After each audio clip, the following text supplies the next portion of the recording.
Assalamualaikum warahmatullahi wabarakatuh. Ilman Oromoo warreen biyya lafaa irra jirtan akkam nagaa fayyaa keessanii jirtanii jiruuf jireenya maal fakkaata?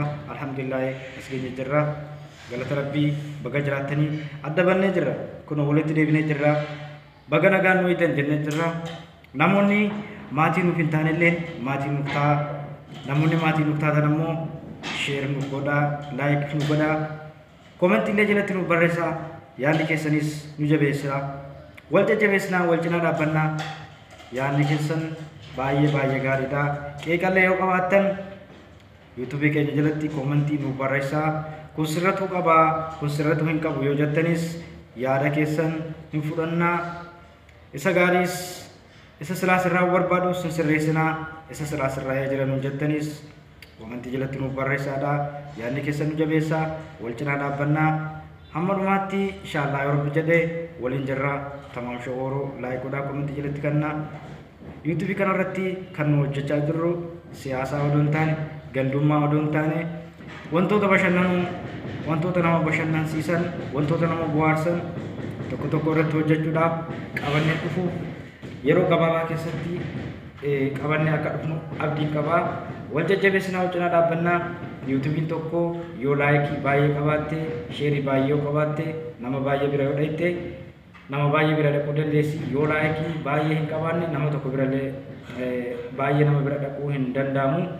Akkas isiniin jennaan wal jajjabeessinaa jajjabaadhaa walfaadhaan isiniin jaa akka dubbachaa jiru tamam shogoroodhaa. Like godhaa, subscribe godhaa, comment illee jalatti nuuf kennaa. Yaadni keessanis nu jabeessaa. Yoo qeeqa garaagaraa qabaattanis nuuf barreessaadhaa. Ulfaadhaa isiniin jennaa galatoomaadha.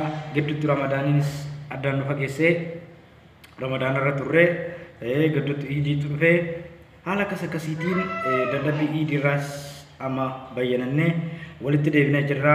Inshallah yoo rabbi nu laafisee gana bal'inaan wajjin jirra. Jajjabaadhaa ulfaadhaan isiniin jaa baganaaf jiraattanii yuutuubii keenya kana sheer godhaa, laayik godhaa, koomentii jalatti kannaa. Yaadni keessanis nu jabeessaa. YouTube kun erga banamte yeroo dheeraa garuu hordoftoota baay'ee akkasii horachuu hin dandeenye. Sababni hordoftoota baay'ee hojjechuu hin dandeenyes YouTube qulqullina qabu hojjechaa hin jiru waan ta'eef YouTube qulqullina qabu yoo hojjettan chaanaalli keessan guddataa deemaa. Kanumaafuu waan qulqullina qabu gara YouTube keessan irratti chaanaala keessan irratti guddifachuudhaaf yoo maxxansitan gara kaampaanii YouTubeetiin illee saappoortii isin godhu waan danda'aniif isinilleen jajjabaadhaa wal jajjabeessinaa wal cinaa dhaabbannaa. Tamam shogoro like godhaa komentii jalatti nu kennaa. Yaadni keessanis nu jabeessa. Wantoonni haroonni biraa deemaa jiru amma ajandaan deemaa jiru ajandaa kiloroksii dhuguuti. Kiloroksii dhuguun sirrii miti. Kiloroksiin dhugamu. Kiloroksiin akka nu jiru biyya nu jirrutti lafaan hojjetamaa. Akkasumas jaakan mirkaan nagaa fayyaa keessan jirtanii jiruuf jireenya maal fakkaata? YouTube illee takilleen ajandaa barbaada. Nu ajandaa haaraa qabannu hin qabnu waan ta'eef uummata tokko irratti qabannee dhufaa jirra.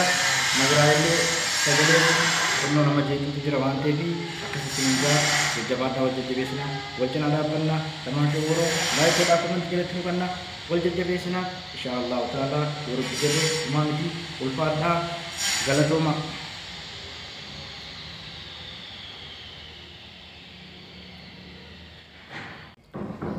Assalamualaikum warahmatullahi wabarakatuh. Ilmaan Oromoo warreen biyya lafaa irra jirtan akkam nagaa fayyaa keessanii jirtanii jiruuf jireenya maal fakkaata? Alhamdulillah as geenye jirra. Addaan bannee jirra. Amma kun rabbi walitti nu deebisee jirra. Baganaaf jiraattanii tamam show like godhaa, subscribe godhaa, komentii jalatti nu kennaa. Yaadni keessanis nu jabeessaa wajjumaan jirra. Jajjabaadhaa like nu godhaa, share godhaadhaa. Wal jajjabeessinaa. Yaada biraas yoo qabaattan komentii jalatti nuuf barreessaa. Galatoomaa ulfaadha. Jirtu akkam nagaa fayyaa keessanii jirtanii alhamdulillah as keenya jirra. Yoo yaa jennee jirra baga jiraattanii addaan bannee turre inshallah yeroo gabaabaa keessa gidduuttis ramadaanaatti nu bachiisee gidduun ayyiidaa turte addaan bannee jirra. Unamoo walitti deebinee jirra. Akkam nagaa fayyaa keessanii jirtanii baganaaf jiraattanii tamam shogoro welcome jennee jirra baga nagaan dhuftanii jajjabaadhaa yaadni keessanis nu jabeessa wal jajjabeessina ulfaadhaa galatoomaa